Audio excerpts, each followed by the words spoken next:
Is the market actually crashing, or are people just panicking? We're going to talk about the Southern Indiana real estate market. Welcome to the Corey Team Podcast. We are Matthew and Chelsie Corey of the Corey Team and Williams Carpenter Realtors located out of Bedford and French Lick, Indiana areas. We're going to talk today about the Southern Indiana real estate market. We're going to talk about how we've helped families to grow, downsize, upsize, relocate. We're also going to talk about what's really happening in today's real estate market. We're giving you a real boots on the ground version of what we see every day in both areas and multiple other areas within the state itself. Goal today would be to discuss what you run into if you're on the selling side of that journey or on the buying side. We've noticed trends that don't necessarily reflect the larger urban areas. We're trying to give you a detailed description of what we see every day and what we truly feel is happening. If you are looking to sell a property, things that we try to encourage folks to do is have a backup plan. If you are looking to sell, your goal would be to have a plan in place as to where you're going to move to, have a backup plan for that as well.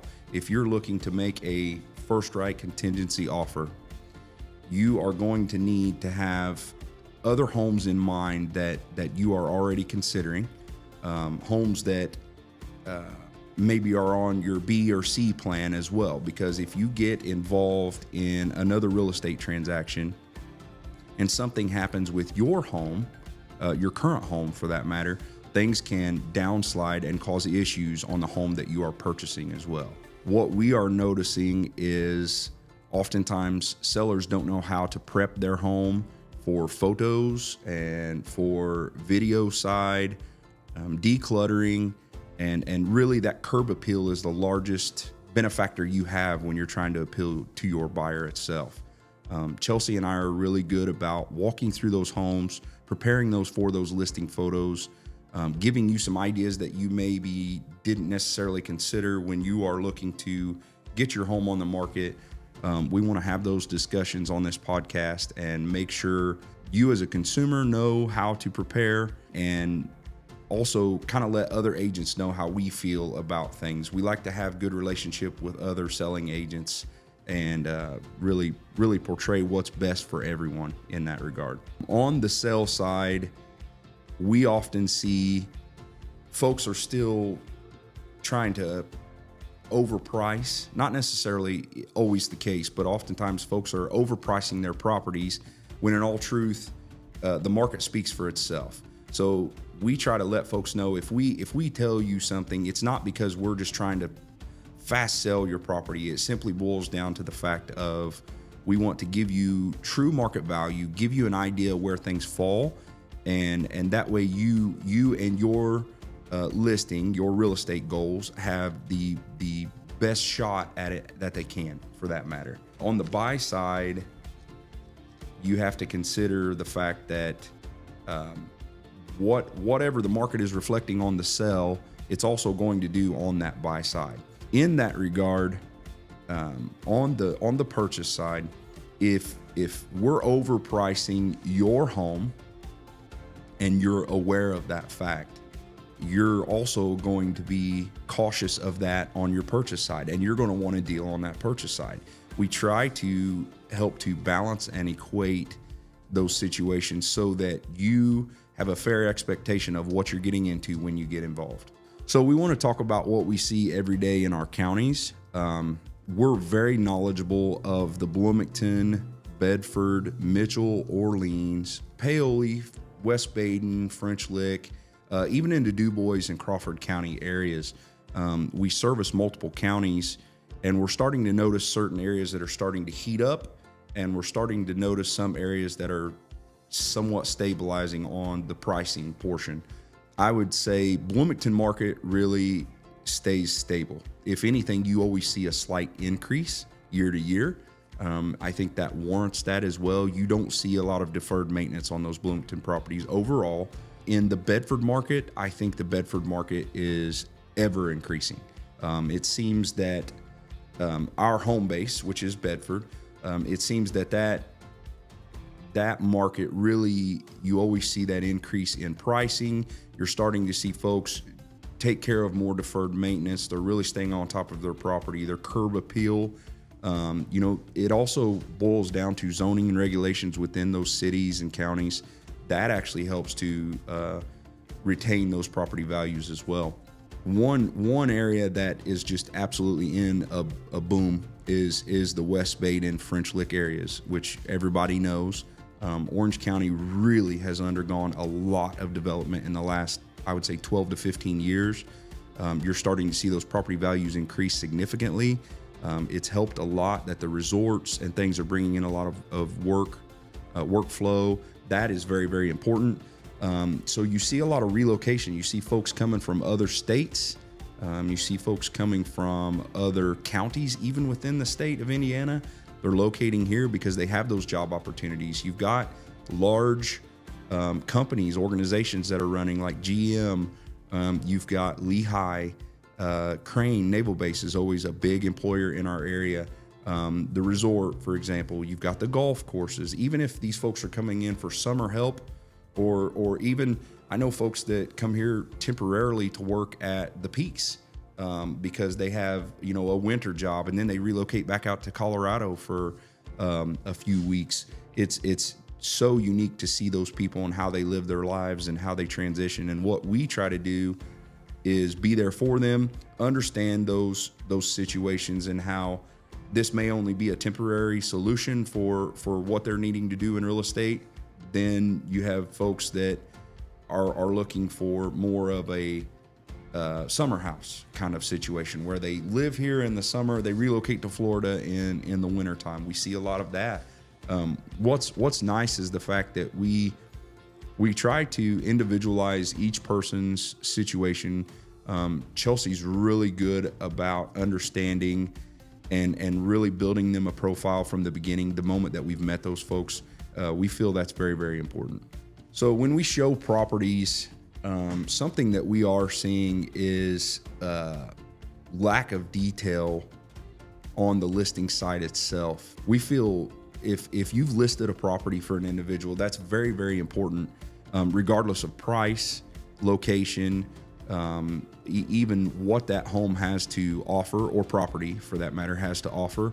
I think it's very, very important that you include as much information as you can. As a showing agent, when Chelsie and I are out looking at a property, we want to be able to print what documentation is online or easily find that documentation so that we're not having to go digging, in essence, to try to locate what we need.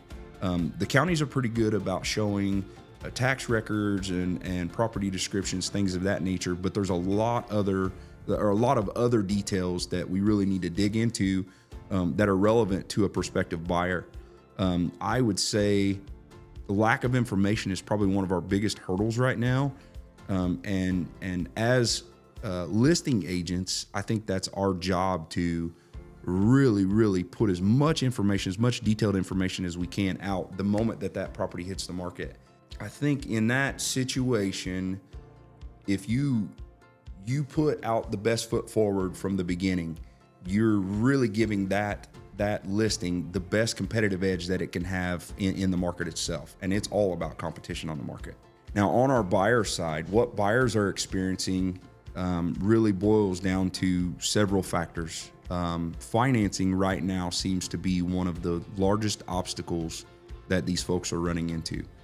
Times are tough, and I think instead of doing the fear-mongering portion and really trying to panic these folks into purchasing a home, you need to actually show them what avenues are actually there that they may not even understand are available. In those situations, it's best to connect those folks with a lender and give them 5 different options. If they have those 5 options and they thought there was only one, they can make the best decision for themselves.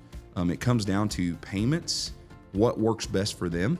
We can show you 15 different houses all day, but if you don't have an idea in mind of where you want your payment to be and know about taxes and insurance and escrow funds and things of that nature, you're not going to feel comfortable until you have those details lined out. You can save yourself a lot of time and heartache if you as a buyer are prepared and make that step first. That is due diligence on a buyer's behalf that we feel is of utmost importance. One good thing that Chelsie and I do, we try to do a consultation the moment that we've met a buyer client, because we want to sit down, learn who you are, learn what works best for you, figure out what needs you have in a home, and then get you dialed in where you need to be. We'll try to spearhead, connecting you with the individuals that you need to speak with to get started, and then we take it from there. What's different about the way we try to do things, the Corey team is there from beginning to end. And when I say end, it's we try to build a relationship that's lasting. 5 years down the road, if you chose to sell that house, we want to be there, be your person that you contact because you feel like you could lean on us the same then as you did back when you purchased that home. That's very, very, very important to us. So this market is emotional for people, and we completely understand that. There could be a situation, just for example, that a loved one passed away, and now you're having to dissolve that estate. So as agents, we have to figure out what drives or motivates that individual to sell that property at that time. What's most important to them. There may be a chandelier hung in that property that is a family heirloom that they must get out of the home before that buyer takes possession. That goes back to that detail information we were talking about. You must let that buyer know that that's going to be removed because it's very important to that family. We have seen that boil down to a desk that's set down in a basement, very difficult to move. And this family asked us to find someone to help move that desk. It was very, very important to them. I think it took us roughly 2 weeks to locate a company that could do that and get it delivered to the new location. That was probably one of the most emotional experiences I've ever seen out of a family because they were so happy that we got that relocated where they needed it. I honestly think that was just as important as selling the home. It wasn't about the money itself. It was about doing what was right by their family so that they felt good about the process. So back to the part about this market being emotional. There's folks that have never purchased a home before, a first-time home buyer. They need to be treated with the same level of respect of a person that's bought and sold 5 or 6 homes. They're going to need a little more attention to detail on how to get started, what processes come into place, inspections, appraisals, getting utilities switched over into their names, taxes and insurance. Those things are important. You really got to break that down, but that goes back to that consultation portion. I think that is very, very important to get to know that individual, figure out how they like to process things. And, Chelsie and I are high energy, especially me. Chelsea's more laid back and straight to the point. I sometimes tend to inundate folks with information. Then after I've got back in my truck from showing them home, I realize, man, I threw a lot at them, and that's the time where I need to go back, follow up with them as soon as possible, let them know that we're there for them. We're there to answer any questions they may have. And I've learned that throughout time doing so really eases a lot of tension. And then they realize at that point we're there for them. They're going to be able to push forward comfortably, and we'll be there every step of that way. Then you have folks that are relocating. Just for example, I had some folks that the husband was in the Navy, actually retired for the Navy. He's a Master Chief, incredible man. Got to know him very well. Learned a lot about them, where they currently lived at the time. Toured some homes with them, but what was taking place was I was very limited on what I could physically show them while they were here in the short window that they were. So Chelsie and I put a plan together. We set them up an itinerary for those couple days they were here. And I'm not kidding when I say this, we had 12 to 14 properties laid out for them over the next 2 days that they were here. We stepped into, I believe, house number 3, and she fell in love with it. The wife did. And we could tell that it was the one they wanted to push forward with, make an offer. I had to ask her multiple times, are you sure you would like me to cancel these other 10, 12 showings that I have booked? And she was adamant. Absolutely, we want this house. We want to pull the trigger. So that's where we had to switch gears immediately. We made an offer on this property. They loved it. Got the property under contract. We go through inspections, appraisal, and what was unique about that situation was Chelsie and I had to be their boots on the ground. They were in Washington. So we had to coordinate their inspections, make sure that we were visiting the property, make sure we were keeping contractors in the loop, keep their lender on task, which the lender is really good about doing those things anyways, we hope. And, we got them through the closing, helped them they did a remote closing in Washington, which sometimes is not overly easy, especially when there's a time change like that.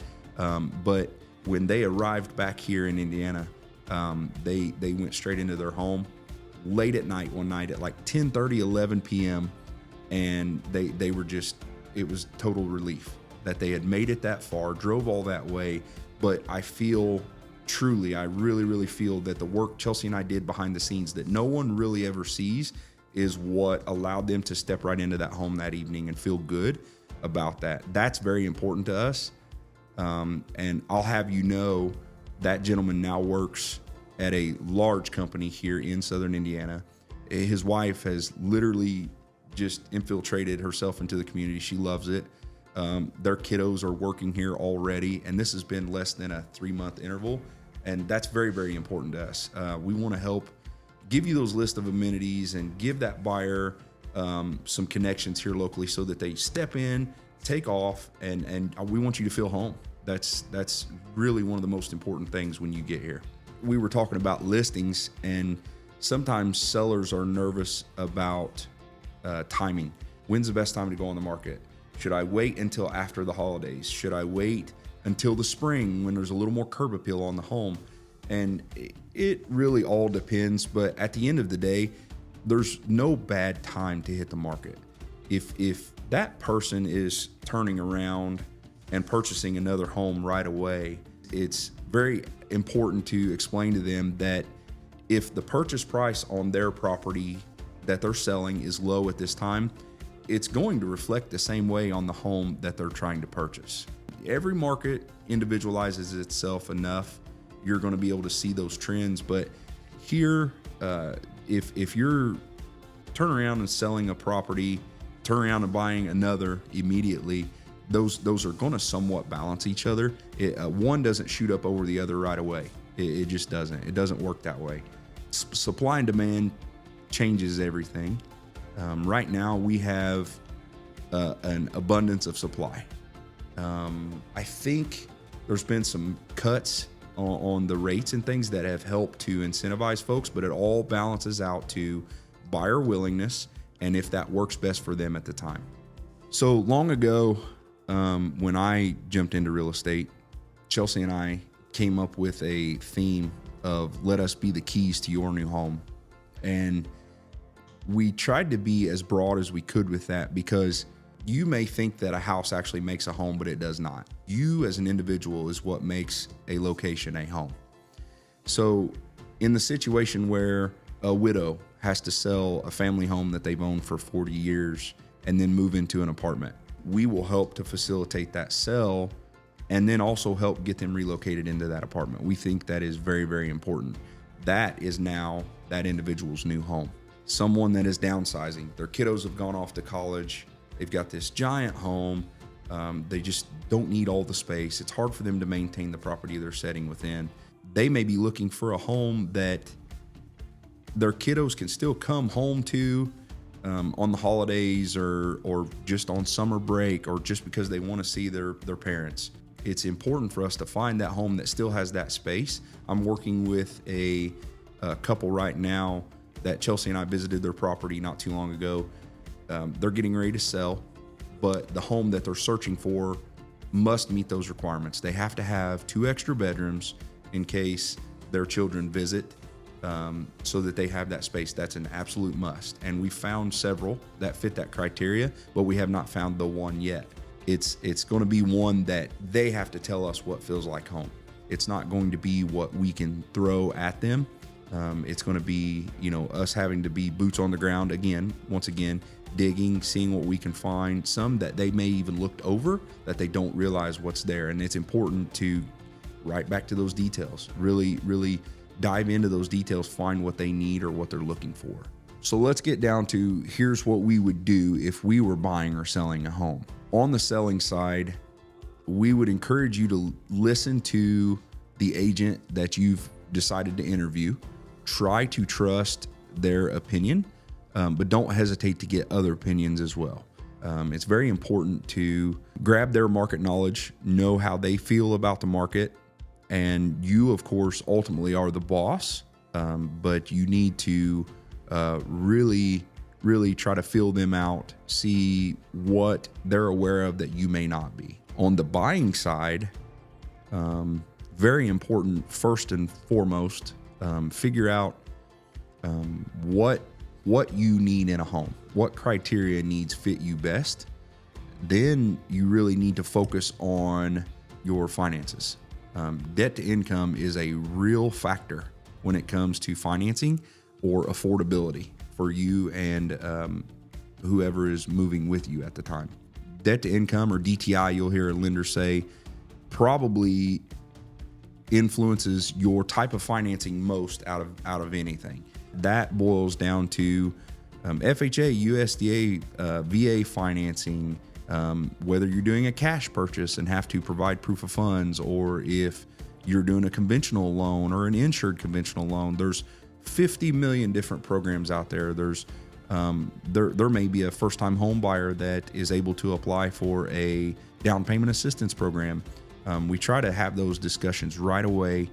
That's very important. That is equally as important as what you're looking for in a home, as to know what type of financing you may be able to obtain to get that home bought that you're looking for. That's step number one. Get your consultation in place, get moving, and then start looking at properties that are going to fit you and your budget. Okay, so now let's talk about our predictions. Boots on the ground, face to face, not what you're necessarily seeing online. There's something to be said about small town trends versus these large metro areas, and there's a lot of single family residences that influence a smaller market. Whereas when you go to a metro area, you've got condos and duplexes and apartment housing and things like that really affect the overall integrity of that market. Bloomington and Bedford are a perfect example. Bloomington's market is similar in some regard, but also completely opposite in others. Bedford market, I would consider more of a rural, developed area. You have your inner city, which is your single residencies that are nearby, and then not far outside of the city limits, you really jump into a more rural vibe. Bloomington area has its rural spots as well, but much larger city. You've got the IU campus, which everybody knows IU football right now. That's where it's at. But you really have to take into account those influences on small town versus a larger metro area. Rural trends that we would like to discuss with you. We always tell folks they'll give us a budget, and we talk to them about, okay, if you're within a certain price interval, it's very possible that you may have to sacrifice house or land if you want to stay at this price point. We try not to discourage them in any regard, but we also want to be realistic. It goes right back to that buyer willingness and them understanding that if we find them a home that fits their needs perfectly, we may not have necessarily found the land that they were looking for, or we may find that 3 to 5 acre tract that they've been dying to find. That's exactly the land that they need. But then they realize that the home that sits on that tract of land is just not in a position that it can be financed or move-in ready that they need. And it's very important that buyer understands with their type of financing, what must be required in order for them to use that financing program. We try to really educate them on that behalf. I mean, especially with those rural communities, there may be a lot of homes with deferred maintenance, or they're really dated, but it's just absolutely beautiful, has a lot of charm. We have to help to find the right one for them. As far as local development goes, there's a lot of new constructions popping up. Some are setting on an acre of ground. Some are setting on a half acre of ground. Some are within city limits. You're starting to see a higher trend in new constructions in the rural communities, where they will buy a 5-acre tract, split that into 5, and then build 5 homes. Down in French Lick, West Baden, for example, you're seeing a lot of new constructions pop up. Those homes are setting on a 10th, a 15th of an acre, but they're also tied into city sewer. You're starting to see a lot of apartment complexes and affordable housing pop up. That's making a large difference in workforce development, and even the affordable housing portion. That's really started to help alleviate stress on that housing market. But for example, if you go to the Bloomington side, there's a lack of housing and affordable housing. So that kind of shows the difference between the two, that it really makes it tough to navigate. There'll be some individuals that move to the Bedford area to find what they're looking for, and they're okay with a 35 to 45 minute commute because that house fits their needs at the time. And it's hard. That's an emotional driven decision that we try to help navigate and try to let them know that that's okay. And a lot of folks do make those commutes. Talking about honest expectations for 2026, even the beginning of 2026, we do feel you're going to see a lot of improvement. 2025 was a tough year. I think you come out of the COVID era, and a lot of folks were working from home. I think they're realizing they have to get back out into the world and get to work. It's tough to individualize your property on the market, but I think that's where AI and the social media platforms and things are really assisting in those areas. It is important that people just take it easy. Don't feed into the fear tactics. People say there's a housing market crash. What people need to understand is real estate drives the world. It really does. Real estate will always be moving in some regard, whether it's at a higher interval or a lower interval. If interest rates are up or down, real estate will always be bought and sold. That's how we live our lives.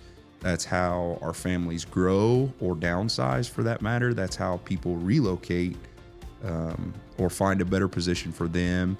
Their job changes. There's a lot of things that come into place, a lot of factors that change those situations. 2026, we hope, ends up being a prosperous year for all. I think it goes back to detailed information from agents, good communication from other agents, make those friendships, build those relationships with other agents. That way you guys can have a clear line of communication. We feel that's very, very important. We try to be as positive as we can. We try to be glass half full over glass half empty type of folks. Chelsie and I are really good about if folks reach out to us, we try to really respond as quickly as we can. I think that's really, really key to doing best for your clients. I think you're going to see buyer willingness increase tremendously. I think if we do see the economy improve at all, I think you'll also see that reflect on the real estate side, and we're looking forward to that. Thank you for tuning in to the Corey Team Podcast. Whether you are buying or selling a home, we want to be the keys to your new home. Follow us on Facebook, Instagram, LinkedIn, TikTok. Please like and subscribe on YouTube. And if you've gained anything from these videos, please follow along for more.